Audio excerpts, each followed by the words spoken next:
6 Things you may not know about the Mexican Revolution. As Mexico celebrates Revolution Day, Día de la Revolución. Today, get the facts on one of history's most convoluted conflicts. 1. The Mexican Revolution deposed the country's longest-serving president. Porfirio Díaz first made a name for himself at the 1862 Battle of Puebla. In an event celebrated every Cinco de Mayo, he helped the undermanned Mexican army defeat invading French troops. Then, after trying and failing to get elected president democratically, Díaz seized power in an 1876 coup, except for one 4-year break, at which time a trusted associate served as president. Díaz would lead Mexico until 1911. Under his reign, foreign capital flooded into the country and extensive infrastructure modernizations took place. But land and power were concentrated in the hands of the elite, and elections were a charade. Following an economic downturn in 1907, even some middle and upper-class citizens began to turn on him. Pro-democracy advocate Francisco Madero, who came from a wealthy family of landowners and industrialists, decided to challenge Díaz in the 1910 presidential race. Díaz jailed him. However, when it became clear he was gaining momentum, upon his release Madero fled to Texas, where he issued a call for Mexicans to rise up against their government on November 20, 1910. Despite starting off slowly, revolutionaries soon made gains in the northern state of Chihuahua and elsewhere. By May 1911, Díaz had resigned and gone to France in exile.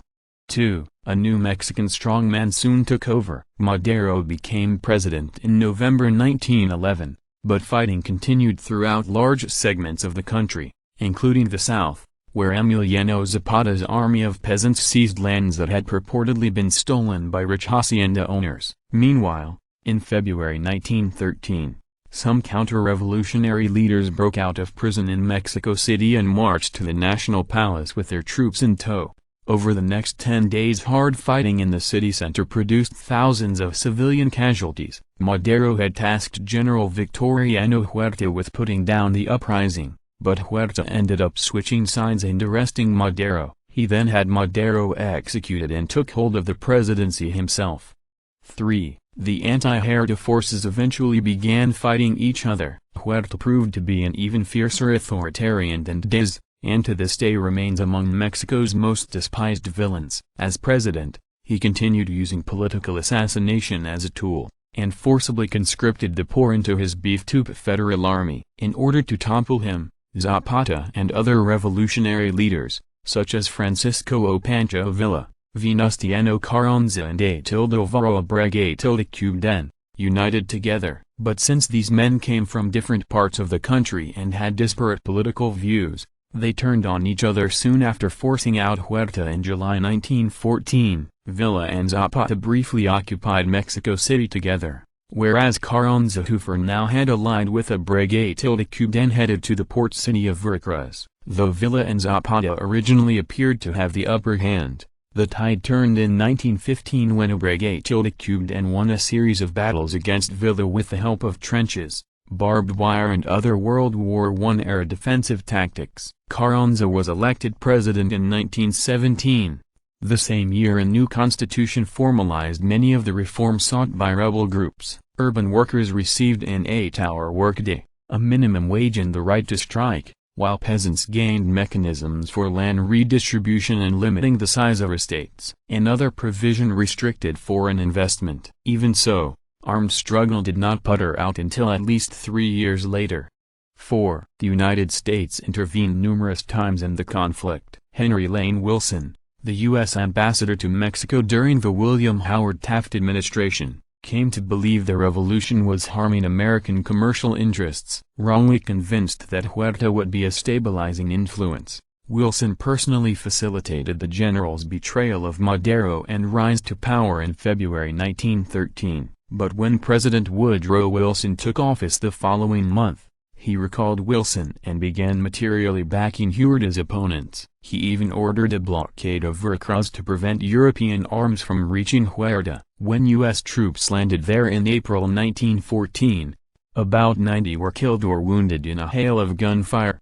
U.S. warships responded by blasting the city with shells, bringing the number of Mexican casualties into the hundreds. A full withdrawal of Veracruz came that November. In March 1916, however, U.S. soldiers went back into Mexico as part of the so-called punitive expedition. This time around, the goal was to capture or kill Villa, who, upset over President Wilson's support for Carranza, had launched a surprise cross-border raid of Columbus, New Mexico. General John J. Pershing and over 10,000 men, including Dwight D. Eisenhower and George S. Patton, searched for nearly a year, but although they found themselves in a number of shootouts, they never got their hands on the famed bandit.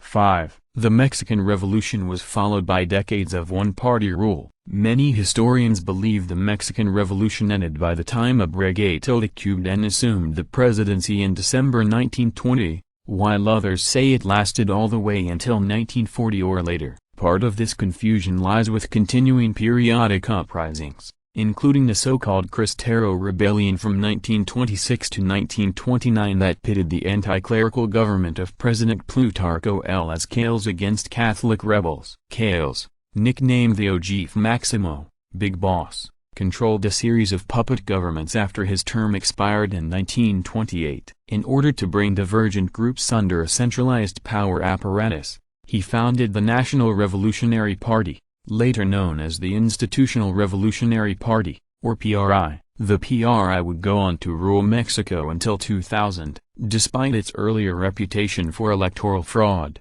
authoritarianism and corruption. It remains a major political force. In fact, after 12 years in opposition, a reconstituted PRI will be back in charge this December 1 when President-elect Enrique P+A Nieto takes office. 6. Nearly every major revolutionary leader was assassinated. Madero, Zapata, Carranza, Villa and Abregué-Tilde-Cubden, arguably the 5 most important figures of the Mexican Revolution, all met their ends at the hands of assassins. Madero was done in by Huerta's treachery in 1913, while Zapata fell victim to an April 1919 ambush while trying to get an army colonel to defect. His body was then publicly displayed for all to see. Less than a year later, Carranza was shot by some of his former bodyguards as he fled toward Veracruz with trainloads full of the national treasury. Villa, meanwhile, had agreed to lay down his arms in July 1920, but after 3 years of working his farmland, he was murdered as part of a government conspiracy. Abregué-Tilde-Cubden, the last of the 5 to go, was felled by a Cristero rebel's bullet in 1928.